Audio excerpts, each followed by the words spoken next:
بسم الله الرحمن الرحيم ويل للمطففين الذين إذا اكتالوا على الناس يستوفون وإذا كالوهم أو وزنوهم يخسرون ألا يظن أولئك أنهم مبعوثون ليوم عظيم يوم يقوم الناس لرب العالمين كلا إن كتاب الفجار لفي سجين وما أدراك ما سجين كتاب مرقوم ويل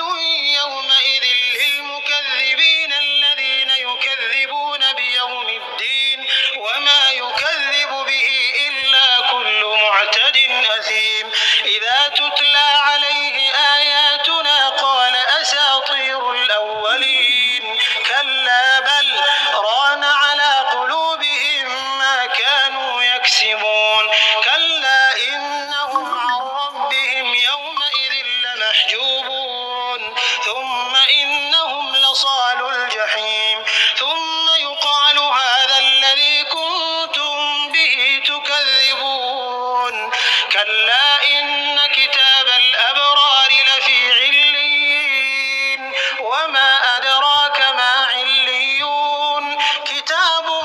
مرقوم يشهده المقربون